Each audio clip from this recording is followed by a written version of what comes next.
Hello and नमस्कार दोस्तों। आज की डेट है 21 फरवरी 2024 एंड आज हम अपना द हिंदू और various newspaper and various website से क्या डिस्कस करेंगे, प्रीलिम्स पर्सपेक्टिव से जो भी इम्पोर्टेंट आर्टिकल्स होंगे उनको हम यहाँ पे डिस्कस करेंगे। देखिए, आज एक इम्पोर्टेंट कोट जरूर देख लीजिए, क्योंकि जैसे कि आप जानते हैं प्रीलिम्स पास आ रहा है, तो बहुत सारे लोगों को क्या हो रहा है, डर लग रहा है ना। तो डर के कारण क्या होता है, लोग क्या कर रहे हैं, अपनी चीजों को प्रोक्रेस्टिनेट कर रहे हैं, यानी कि टाल रहे हैं कि यार आज नहीं, कल कल कर लेंगे, आज ये कर लेते हैं, ठीक है, आज नहीं परसों कर लेंगे, है ना। टेस्ट देना है तो टेस्ट में नंबर कम आ रहे हैं तो क्या डर जा रहे हैं, है ना। तो इस चीज के लिए आपके लिए कोट है, stop waiting for the right time, time isn't waiting for you. यानी कि आप सही समय आने का वेट मत करिए। टेस्ट अगर लगाने हैं तो बस आज से ही शुरू हो जाइए, ये मत करिए कि मार्च आएगा तब लगाएंगे या अप्रैल आएगा तब लगाएंगे। टाइम हमारा इंतजार नहीं करता है, टाइम तो अपनी गति से चल रहा है और चलता रहेगा। हमें टाइम के साथ क्या करना है, सिंक करना है। समझ में आया? तो चलिए आज हम अपने एक पहले आर्टिकल से स्टार्ट करते हैं, जो कि रिलेटेड है RIP करेंट। RIP का वर्ड मतलब गलत मत समझ लीजिएगा कि रेस्ट इन पीस नहीं है। ये एक तरीके का क्या है, प्रोजेक्ट है।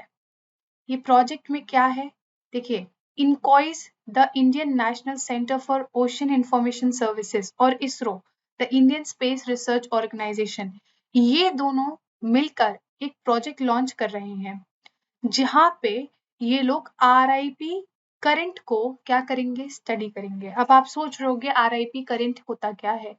उससे पहले अगर आपको पता हमारे ओशंस में क्या होते हैं, ओशन करंट्स होते हैं, है ना, विंड करंट्स होते हैं, अलग अलग करंट्स होते हैं। करंट्स का मतलब क्या होता है कि कोई भी हवाएं या पानी कुछ भी है ना, तो एक बेल्ट की तरह क्या करती हैं, मूव करती हैं।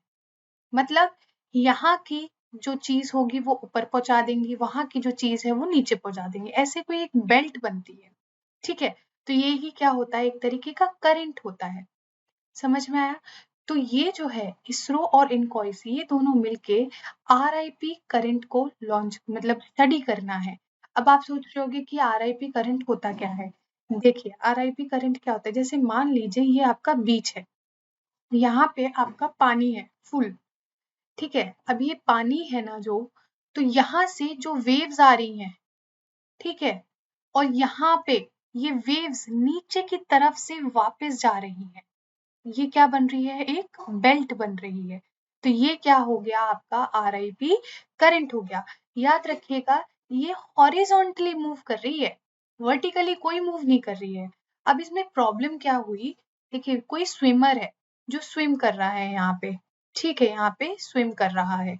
अब क्या होता है, वो स्विम करते करते वापस आना चाहता है शोर की तरफ, बीच की तरफ, लेकिन जो ये RIP करंट है, ये जो सरफेस है उसके नीचे एक रिवर की तरह फ्लो करता है, यानी कि ऐसा लगता है कोई झील जा रही है। अब वो झील में क्या है, बहता चला जाता है, बहता चला जाता है, और यहाँ पे जहाँ पे पानी बहुत गहरा है, यहाँ तक पहुंच जाता है। तो इसलिए क्या होता है कि जो स्विमर की जान है वो काफी रिस्की हो जाती है। समझ में आया? अब देखिए एक डिफरेंस देखिएगा, जो आपका RIP करंट है ना, वो स्विमर को नीचे की तरफ नहीं धकेलता है। ये जो RIP करंट है, स्विमर को क्या करेगा, डीप ओशन की तरफ ले जाएगा, जिसकी वजह से उसकी जान खतरे में जा सकती है ना। यहाँ पे क्या होता है, वो डूब भी सकता है। इसीलिए जो ये RIP करंट है, अभी इसके बारे में पूरी तरीके से पता नहीं है। तो इन दोनों ने, इनकॉइस और इसरो ने ये प्रोजेक्ट लिया है कि भैया हम RIP करंट को स्टडी करेंगे, कहाँ कहाँ ये RIP करंट प्रिविलेंट है, यानी कि कहाँ, किस ओशन में, किस सी में ये RIP करंट बहुत ज्यादा है, तो वहां पे हम बता पाएंगे, मैप कर पाएंगे। इससे क्या होगा, जो हमारे स्विमर्स हैं या फिर फिशिंग वाले जो भी लोग होते हैं ना, फिशरमैन, वो जो भी हैं, तो इनको क्या होगा, इनकी लाइफ जो है वो खतरे में नहीं पड़ेगी, वो पहले से क्या कर पाएंगे, वॉर्न कर पाएंगे। अब ये फॉर्म कैसे होते हैं, सबसे बड़ी बात, आपने ये तो समझ लिया कि RIP करंट होते क्या है। अब सबसे बड़ा सवाल है फॉर्म कैसे होते हैं। देखिए बीच के शेप पे डिपेंड करता है, बीच का शेप कैसा है। अब ये तो कंफर्म नहीं कह सकते कि कैसा शेप है, लेकिन इनकी जब स्टडी होगी ना तो ये पता लगेगा कि particular shape of the beach ये ही क्या बना रहा है, आरआईपी करंट बना रहा है। अगर ये बीच मान लीजिए सैंडी हुआ या रॉकी हुआ, ठीक है, तो ये सारी चीजें क्या बिग रोल प्ले करती हैं कि कैसे आरआईपी करंट फॉर्म होगा।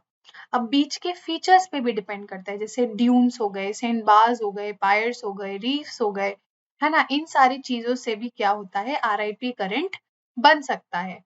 समझ में आ रही है। अब देखिए इनकॉइस के बारे में जान लेते हैं। जैसे कि आप जानते हैं कि इनकॉइस और इसरो मिलके ये वाला प्रोजेक्ट लॉन्च किया है। तो इनकॉइस एक्चुअली है, जैसे क्या होता है ना, हमारे अलग अलग वेदर स्टेशन होते हैं जो कि वेदर फोरकास्ट करते हैं, भैया आज बारिश होएगी कि नहीं होएगी, है ना, आज वेदर सनी होगा कि नहीं होगा, कितना टेम्परेचर रहेगा। ऐसे ही जो इनकॉइस है ये ओशियन में एक वेदर स्टेशन के जैसे काम करेगा। अब ये क्या है, इनकॉइस जो है ना सरकार मतलब गवर्नमेंट का एक पार्ट है। कहाँ पे है इसका हेडक्वार्टर, हैदराबाद में है इसका हेडक्वार्टर। 1999 में इसको स्टैब्लिश किया गया था। अब इसका मेन काम क्या है, देखिए जो भी ओशन में गतिविधियां हो रही हैं, जो भी ओशन में आपकी चीजें हो रही हैं, जैसे मान लीजिए कोई स्टॉर्म आ रहा है, ठीक है, या फिर कोई सुनामी आ रही है, जो भी आ रहा है, तो ये क्या करेगा, साइक्लोन आ रहा है, तो ये पहले से ही एक वार्निंग दे देगा। अब वार्निंग देने का क्या मतलब हुआ, यानी कि ये क्लोजली ओशन को मॉनिटर करेगा, और जो भी अगर कोई खतरनाक चीज डेवलप हो रही है वहां पे, तो पहले से ही सरकार को यानी कि गवर्नमेंट को, फिशरमैन को, साइंटिस्ट को पहले से ही आगाह कर देगा, वार्निंग दे देगा कि भैया ऐसा ऐसा कुछ ओशन में होने वाला है। तो वहां पे क्या होगा, मान लीजिए कोई साइक्लोन डेवलप हो रहा है, तो इनकॉइस ने बोल दिया कि उड़ीसा के पास बहुत खतरनाक सा एक साइक्लोन डेवलप हो रहा है। तो सरकार को अगर ये इन्फॉर्मेशन मिल जाती है तो वो क्या करेगी, यहाँ से उड़ीसा से जो भी आपके हैबिटाट जो जोन होगा ना, उनको क्या करवा देगी, इवैक्यूएट करवा देगी, खाली करवा देगी। तो इससे क्या होगा, लोगों की जान बच जाएगी, है ना। तो ये बहुत बड़ा रोल प्ले करती है as a ocean weather forecast. समझ गए। अब हम चलते हैं हमारे नेक्स्ट आर्टिकल की तरफ, जो कि है मिशन एस्पिडिस से रिलेटेड। अब ये मिशन एस्पिडिस क्या है, जैसा कि हम सब जानते हैं, ये जो एरिया है आपका, ये रेड सी है ना, यहाँ पे आपका सिनाई पेनिनसुला है और स्विस कैनाल है, ठीक है, जो कि बहुत इंपॉर्टेंट है। और यहाँ पे आपका गल्फ ऑफ एडन है और बब अल मंदेब है। अब ये क्या होता है ना, यहाँ पे बहुत ज्यादा आपका ट्रेड होता है, ठीक है, शिप के थ्रू बहुत ज्यादा ट्रेड होता है। कम से कम 12% of the global trade Red Sea से होके गुजरता है। तो क्या हो रहा है यहाँ ना, यहाँ पे यमन यमन में क्या है ना, बहुत ज्यादा आपकी वॉर टोर्न एरिया है। तो यहाँ पे हाउदी रिबेलियंस है। तो ये क्या कर रहे हैं, यहाँ से जो भी शिप्स जा रहे हैं उनको डैमेज कर दे रहे हैं या लूटपाट मचा दे रहे हैं, ठीक है। तो अब ईयू यानी कि यूरोपियन यूनियन ने एक लॉन्च किया है मिशन जिसका नाम है एस्पिडिस। अब ये लोग क्या करेंगे ना, कि ये जो मॉनिटरिंग है, मतलब जो भी शिप्स यहाँ से गुजर रहे हैं उनकी मॉनिटरिंग करेंगे, यानी पेट्रोलिंग करेंगे। पेट्रोलिंग जिससे ये कोई भी हाउदी ग्रुप्स हो गए, है ना, या सोमालिया में कोई भी पायरेसी है, ये सब चीजें ना हो पाए यहाँ पे। समझ में आ रहा है। अब ये हुआ क्यों, सबसे बड़ा क्वेश्चन। देखिए हाल ही में ना क्या हुआ था कि एक शिप जा रहा था, ठीक है, और वो यूएस का शिप था। तो ये हाउदी रिबेलियंस ने उस पे क्या कर दिया, अटैक कर दिया। तो इसीलिए अब उनकी सेफ्टी के लिए और ट्रेड हैम्पर ना हो, इसीलिए ये मिशन को लॉन्च किया गया है। यहाँ पे देखिए हाउदी रिबेल्स यमन, मतलब ये जो हाउदी रिबेल्स हैं कौन बैक कर रहा है, इनको कौन फोर्सेस दे रहा है और कौन फंड कर रहा है, ईरान फंड कर रहा है, ठीक है। तो यहाँ पे रेड सी पे जो भी आपके कमर्शियल शिप्स जाते हैं उनको ये अटैक करने लगते हैं, ठीक है। ये जो आपका एस्पिडिस है ईयू ने लॉन्च किया है, क्यों, जिससे वो डरा सकें कि भैया तुम हमारे शिप पे अटैक नहीं करो, ये तुम्हारे लिए सही बात नहीं है, ठीक है, और सिविलियन शिपिंग की भी प्रोटेक्शन करते हैं। समझ में आया? देखिए लोकेशन बहुत इंपॉर्टेंट है। जैसे कि मैंने अभी बताया आपको, यहाँ पे कुछ पॉइंट्स हैं जो पहले आप जान लो, बहुत इंपॉर्टेंट है। और रेड सी मतलब ये एरिया आता ही है मेडिटेरेनियन का, और रेड सी वाला एरिया ना आता है। देखो यहाँ पे आपका सिनाई पेनिनसुला है, यहाँ पे आपका क्या हो गया, स्विस केनाल हो गया, ये रेड सी आ गई, बब अल मंदेब आ गया, ये गल्फ ऑफ एडन आ गया। ठीक है। और कौन कौन सी कंट्रीज हैं जो कि बाउंड्री दे रही हैं रेड सी को, आपका सऊदी अरेबिया हो गया, यमन हो गया, जिबाउती हो गया, इरिट्रिया हो गया, सूडान हो गया, इजिप्ट हो गया, है ना। तो ये सब कौन है, ये कंट्री क्या कर रही है, बाउंड्री कर रही है रेड सी को। समझ में आया? तो ये एरिया काफी इंपॉर्टेंट हो जाता है। यहाँ पे गल्फ ऑफ अकाबा भी देख लो, ये गल्फ ऑफ अकाबा है। तो ये लोकेशन भी इंपॉर्टेंट हो जाती है। क्यों? देखो क्या है ना, इजराइल और पैलेस्टीन में आप जानते हैं कि वॉर छिड़ी हुई है। तो जो हाउदी रिबेलियंस है ना, हाउदी रिबेलियंस पैलेस्टीन का साथ दे रहे हैं। तो पहले वो कह रहे हैं कि भैया तुम, हम पूरा साथ देंगे पैलेस्टीन का। तो यहाँ से इसीलिए जो भी शिप यूएस टाइप की या ईयू की, या आप मान लीजिए यूरोपियन की, किसी की भी यहाँ से शिप निकलती है तो ये लोग क्या करते हैं, अटैक कर देते हैं। समझ में आया? अब हम चलते हैं हमारे नेक्स्ट इंपॉर्टेंट आर्टिकल की तरफ, जो कि है असम से रिलेटेड। असम में क्या हो रहा है, चार्स हैं। चार्स क्या है, अभी हम समझेंगे। तो असम की सरकार इनको रिक्लेम करना चाहती है। अब मेन इंपॉर्टेंट क्वेश्चन है कि चार होते क्या हैं। जैसे कि आप सब जानते हैं कि ब्रह्मपुत्र जो रिवर है वो असम से निकलती है। अब जब असम से निकलती है ना, तो कोई भी रिवर जो है वो अपने साथ बहुत सारे सेडिमेंट्स लेके निकलती है, बहुत सारे सैंड होता है उसमें, सिल्ट होता है। और वो क्या कहीं ना कहीं ये सैंड को, सिल्ट को क्या करती है, डिकम्पोज, मतलब कहीं ना कहीं बना देती है कोई स्ट्रक्चर, या फिर इरोड कर देती है ना। या तो डिकम्पोज करेगी, डिपॉजिट करेगी, सॉरी, डिपॉजिट करेगी या फिर इरोड करेगी। ठीक है। तो इससे क्या होगा, कुछ ना कुछ आइलैंड टाइप का बन जाएगा। तो ब्रह्मपुत्र रिवर में, जो ब्रह्मपुत्र रिवर की वजह से जो सैंड और सिल्ट डिपॉजिट हो रही है या फिर इरोड हो रही है, उससे कुछ आइलैंड टाइप का स्ट्रक्चर बन जाता है, जिसको क्या कहा जाता है, चार कहा जाता है। अब ये चार जो है ना, बहुत ज्यादा अनस्टेबल अनस्टेबल इंफ्रास्ट्रक्चर होते हैं। क्यों? देखो, इसलिए ना, क्योंकि कभी भी डिपॉजिट होते हैं और कभी भी इरोड होते हैं। तो इसीलिए इनका जो आपका शिफ्ट है, ये कहीं ना कहीं शिफ्ट करते रहते हैं। मान लीजिए आज यहाँ पे डिपॉजिट हुए, कल यहाँ से हट के कहीं और डिपॉजिट हो गए। ठीक है। तो ये क्या, बहुत अनस्टेबल हो गए। तो इस वजह से ना यहाँ पे इंफ्रास्ट्रक्चर डेवलप करना काफी मुश्किल हो जाता है। लेकिन ये जो आइलैंड्स हैं, चार आइलैंड्स, ये तब भी कुछ कम्युनिटीज के द्वारा क्या किए जाते हैं, इनहेबिट किए जाते हैं। यानी कि कुछ कम्युनिटीज यहाँ पे रहने लगती हैं और यहाँ पे कल्टीवेशन वगैरह अपना करने लगती हैं। तो क्या हुआ ना, कुछ बाहरी लोग, या फिर इनको क्या कहेंगे, इनक्रोचर्स जो है ना, यहाँ पे आके सेटल हो गए हैं। तो असम सरकार कह रही है, भैया ये आइलैंड्स हमारे हैं, खाली करो। ठीक है। तो ये इंक्रोचर से वापस लेने को ये असम सरकार कह रही है। आई होप आपको ये चार समझ में आया होगा कि चार्स क्या है। ठीक है। तो एक बार लोकेशन देख लेना, आपको इजी हो जाएगा। ये ब्रह्मपुत्र रिवर है, यहाँ पे ये असम है, और ये ऐसे से निकलते, तो यहाँ पे बहुत सारे छोटे छोटे छोटे छोटे चार्ज बन जाते हैं, जिसकी वजह से क्या होता है, यहाँ पे इंफ्रास्ट्रक्चर डेवलप करना काफी मुश्किल हो जाता है। अभी सरकार क्लेम क्यों कर रही है, क्योंकि सरकार कह रही है कि भैया हमें इकोलॉजिकल इंटेग्रिटी को मेंटेन करना है ब्रह्मपुत्र में। क्योंकि आप आ जाते हो, है ना, आप उल्टी सीधी कल्टीवेशन करते हो, है ना, तो ये हमें प्रोटेक्ट करना है इस चीज को। ठीक है। और ये जो अनरेगुलेटेड इंक्रोचमेंट है ना, ये हार्म भी करता है रिवर इकोसिस्टम को। यहाँ पे जो भी आपकी मरीन लाइफ होगी, ये सारी चीजें क्या होगी, हार्म होगी, और यहाँ पे इरोजन होने लगता है। समझ में आया? तो ये ही कंसर्न्स है और ये ही कॉम्प्लिकेशंस भी है। एक सबसे बड़े मिला जुला एक चीज है, जो इस असम सरकार क्या है, ये रिक्लेम कर रही है ना इन चार्ट्स को। तो ये जो मिशन है, इसको क्या कहा जा रहा है, मिशन वसुंधरा 4.0। यानी कि पहले भी इन्होंने अपने आइलैंड्स को क्या किया है, क्लेम किया है, लेकिन अब ये क्या कर रहे हैं, लैंड सेटलिंग को क्या कहा जाता है? मिशन वसुंधरा।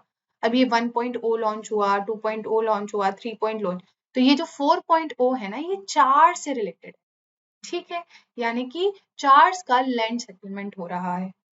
तो जिससे क्यों, क्या प्रोग्राम इंक्लूड करता है? Land mutation, updating land records, delivery of services to people, है ना, ये सारी चीजें इस मिशन में इंक्लूडेड है। तो अगर पूछा जाए कि मिशन वसुंधरा किस चीज से रिलेटेड है, तो असम में जो लैंड सेटलिंग है, स्पेशली चार से, तो इससे रिलेटेड है। समझ में आया? अब हम चलते हैं हमारे नेक्स्ट इंपॉर्टेंट आर्टिकल की तरफ, जो है जननपित अवार्ड। जननपित अवार्ड, पहले हम जननपित अवार्ड के बारे में जान लेते हैं कि 1961 में क्या हुआ था, स्टैब्लिश किया गया था।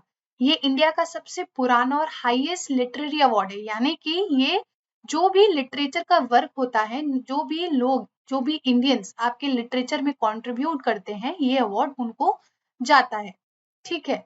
तो ये 58 awards have been conferred. Multi language, मतलब कि ये जो भी 22 लैंग्वेज है ना आपकी, शेड्यूल्ड लैंग्वेज, जो कि कॉन्स्टिट्यूशन क्या है, रिकॉग्नाइज करता है। तो जो भी इन 22 लैंग्वेज में लिटरेरी वर्क होगा, ये जो अवार्ड है उनको दिया जाता है। 22 प्लस वन क्या मतलब? इंग्लिश, ठीक है। तो ये क्या करेगा, जो भी आपकी इन लैंग्वेजेस में कोई भी लिटरेचरी वर्क होगा लिटरेचर का, तो इसको ये अवार्ड दिया जाएगा। ये बहुत ही बढ़िया प्राइज होता है, काफी प्रेस्टिजियस प्राइज होता है। और जो ये मिलता है ना आपको, अभी मैं दिखाऊंगी यहाँ पे, ये जो अवार्ड है, इसमें जो बीच में ना, ये सरस्वती माँ की फोटो है, ठीक है, ये सरस्वती माँ की फोटो है। इनको कैश प्राइज भी दिया जाता है। लेकिन एक इम्पोर्टेंट फैक्ट क्या है ना, जैसे जो लोग डेथ हो जाती है ना, गुजर जाते हैं, और जिन्होंने अच्छा काम किया है, उनको नहीं मिलेगा, यानी कि it is not awarded posthumously. समझ में आया? इसमें क्या है ना, पहले लिटरेरी, आपको पता है literature work was male dominated, यानी पहले सिर्फ पढ़ाई कौन करता था? आदमी करता था। इसीलिए औरत को क्या है, वुमेन को क्या है, ये अवार्ड नहीं मिलता था। लेकिन उसके बाद अभी तक 8 वुमेन क्या है, रेसिपिएंट्स रह चुकी हैं इस अवार्ड की, यानी कि इनको 8 वुमेन अभी तक इनको अवार्ड मिला है। सबसे पहले किसको मिला था? 1976 में आशा पूर्णा देवी जी को मिला था। ये इसीलिए इम्पोर्टेंट है क्योंकि प्रीलिम्स में आजकल अवार्ड से रिलेटेड काफी कुछ क्वेश्चंस पूछे जा रहे हैं, इसीलिए मैंने सोचा इसको डिस्कस करना इम्पोर्टेंट है, और कुछ फैक्ट्स भी इम्पोर्टेंट है। तो हाल फिलहाल क्या हुआ है ना, ये जो अवार्ड है, गुलजार साहब, जो कि क्या करते हैं, काफी शायरी करते हैं ना, और बॉलीवुड में इन्होंने बहुत सारे लिरिक्स लिखे हैं, बहुत सारे आपके डायलॉग्स लिखे हैं, उनको भी एक अवार्ड मिला है। प्लस स्वामी रामभद्राचार्य, ये देखिए इनकी फोटो, इनको भी अवार्ड मिला है क्योंकि इन्होंने संस्कृत में बहुत अच्छी कुछ काम किए हैं, बहुत बढ़िया बढ़िया किताबें लिखी हैं, तो इनको भी अवार्ड मिला है, प्लस उनको भी अवार्ड मिला है गुलजार साहब को, ठीक है। तो ये क्या है, ज्ञानपीठ अवार्ड, जैसे बता दिया कि फील्ड ऑफ लिटरेचर में बहुत जो भी काम करता है उसको ये अवार्ड मिलेगा। चलते हैं हम आगे। यू तिरोत सिंह, ये कौन थे? देखिए कि बहुत बड़े खासी के क्या है, फ्रीडम फाइटर हैं। तो हाल ही में ढाका यानी कि बांग्लादेश में इनका स्टैचू बनाया गया है। तो ये कौन है, इनके बारे में थोड़ा सा जान लेते हैं। इनको द हीरो ऑफ खासी हिल्स भी कहा जाता है। इन्होंने 1829 में ब्रिटिश फोर्सेस पे क्या किया था, अटैक किया था, जिससे, क्योंकि ब्रिटिश फोर्सेस क्या चाह रही थी, हम खासी हिल्स पे क्या कर ले, अपना कंट्रोल कर ले, इसीलिए इन्होंने 1829 पे क्या किया, ब्रिटिश फोर्सेस को अटैक करा था। तो ये क्या है, इनको एंग्लो खासी वॉर हुई, फिर एंग्लो खासी वॉर में क्या किया, इनको कैप्चर कर लिया गया था, और इनकी डेथ हो गई थी 1835 में, कहाँ पे, आपके बांग्लादेश में, यानी कि ढाका में। अब बांग्लादेश, तब तो इंडिया ही था, ठीक है। ये था इम्पोर्टेंट डिस्कशन आज का हमारा। तो thank you very much for the discussion. फिर मिलेंगे कुछ इम्पोर्टेंट प्रीलिम्स फैक्ट से रिलेटेड, और फिर जैसे ही हम धीरे धीरे फैक्ट्स कवर करते जा रहे हैं, आप रिवाइज भी करते जाइए, क्योंकि ये काफी इम्पोर्टेंट हो जाता है आपके प्रीलिम्स के लिए। एकदम से आप पढ़ोगे ना, आपको कुछ याद नहीं रहने वाला, यही जो हमने डिस्कस किया है कोड, यही आपको लागू करना है। कोई भी राइट टाइम नहीं आने वाला, ये ही राइट टाइम है, राइट टाइम है तो आप रिवाइज कर लो। ठीक है, थैंक यू वेरी मच।